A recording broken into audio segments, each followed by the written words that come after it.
से समाज के अंदर हर देशों में कोई एक देश की बात नहीं है कि भाई रशिया और यूक्रेन की बात है, नहीं, या हर जगह ये टेंशन बढ़ता गया और फिर फाइनल क्या हुआ, वॉर में परिवर्तन हो गया।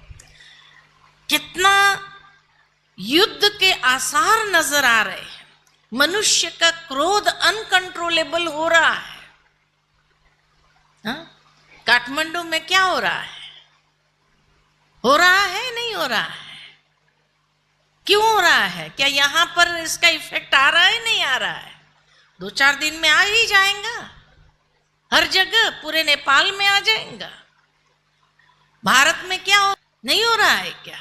हर जगह आप देखो रिएक्शन, छोटी सी बात होती है और बस मनुष्य का गुस्सा ऐसा भड़क जाता है, न उसमें सहन शक्ति रही है, न धैर्यता की शक्ति रही है, न शांति की शक्ति है। जबकि नेपाल जैसा शांति प्रिय देश, लेकिन शांति है नहीं है।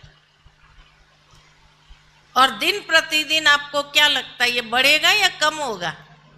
बढ़ेगा। शांति अशांति में परिवर्तन होगी, हो ही रही है। भारत में हम देखते हैं हर रोज कहीं पर कुछ हो रहा है, कहीं पर कुछ हो रहा है, कहीं कुछ हो रहा है। क्यों इतना भड़क रहा है इंसान? क्यों उसके अंदर की सारी शक्तियां क्षीण हो गई है? क्योंकि उसने कभी अपने ऊपर ध्यान ही नहीं दिया है,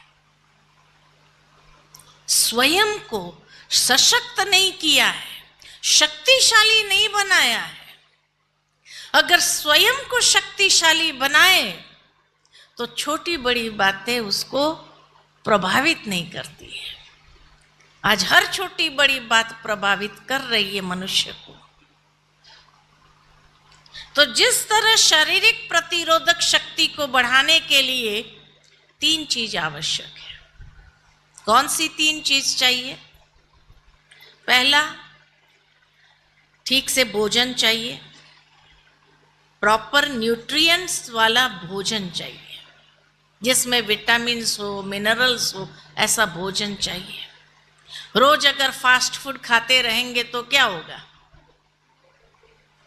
शरीर कमजोर हो जाएगा, शरीर की इम्यूनिटी बहुत क्षीण हो जाएगी। इसलिए शरीर को ठीक से भोजन चाहिए।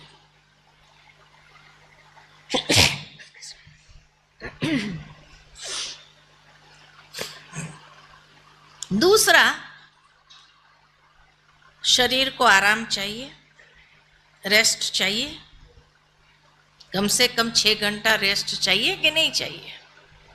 तब दूसरे दिन आप फ्रेश होकर के कार्य कर सकते हैं। और तीसरा, एक्सरसाइज चाहिए। तो शारीरिक प्रतिरोधक शक्ति को बढ़ाने के लिए ये 3 चीज आवश्यक है: भोजन, आराम, व्यायाम। ये 3 चीज चाहिए। तो हमारी स्पिरिचुअल इम्यूनिटी को बढ़ाने के लिए, उसके लिए भी 3 चीज चाहिए। ठीक से भोजन चाहिए, वो भोजन नहीं जो हम शरीर को देते हैं। मन का भोजन है क्या? मन का भोजन है, हाँ, मन का भोजन है चिंतन। अच्छा चिंतन चाहिए। अच्छा चिंतन कहाँ से मिलेगा? ज्ञान, आध्यात्मिक ज्ञान एकमात्र स्रोत है जहां से हमें अच्छा चिंतन मिलता है। ये अच्छा चिंतन, ये भोजन है मन का। मन के द्वारा आत्मा को प्राप्त होता है, मन सशक्त बनता है, आत्मा शक्तिशाली बनती है। लेकिन आज अगर किसी को भी कहा जाए कि ज्ञान की बातें सुनने के लिए आओ, आध्यात्मिक ज्ञान की बातें, तो लोग क्या कहेंगे? क्या कहेंगे? टाइम नहीं है। टाइम कहाँ जाता है? कहाँ जाता है? मोबाइल में। टाइम कहाँ जाता है? टाइम अगर प्रैक्टिकल देखा जाए मनुष्य के पास है, ऐसे नहीं कि नहीं है।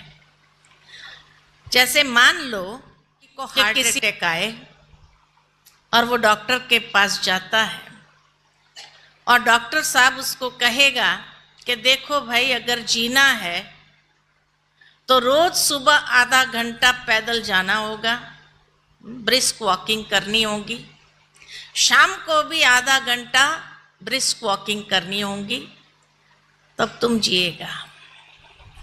अगर वो डॉक्टर साहब से कहे, डॉक्टर साहब सुबह तो बहुत मुश्किल है, सारा कारोबार मेरा सुबह सुबह चालू हो जाता है, सुबह तो आधा घंटा निकालना बड़ा मुश्किल है, और शाम को भी देखेंगे आधा घंटा मिलेगा तो जाऊंगा, तो डॉक्टर साहब क्या कहेंगे?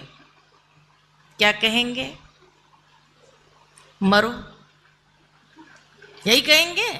If you don't have time for yourself, it is better to die. अगर तुम्हें अपनी हेल्थ के विषय में जागृति नहीं है और तुम खुद के लिए टाइम नहीं निकाल सकते हो, तो फिर तो मौत को कोई रोक नहीं सकता है। यही कहेगा डॉक्टर साहब। अगर उसको जीना है तो सुबह आधा घंटा मिलेगा या नहीं मिलेगा? मिलेगा। थोड़ा सा अपना डेली रूटीन को रीशेड्यूलिंग करेगा, रीशेड्यूलिंग करके सुबह आधा घंटा निकल जाएगा पैदल करने, शाम को भी आधा घंटा मिलेगा या नहीं मिलेगा? जरूर मिलेगा।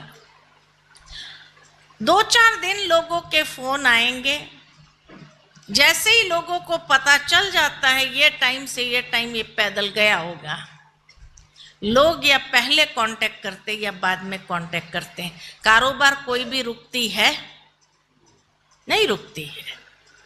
थोड़ा टाइम मैनेजमेंट कर लेता है, और टाइम मैनेजमेंट करके कारोबार भी उसका अच्छा चलता है और हेल्थ के लिए भी उसको टाइम मिलता ही है। ये 1 घंटा कहां से आया उसके पास?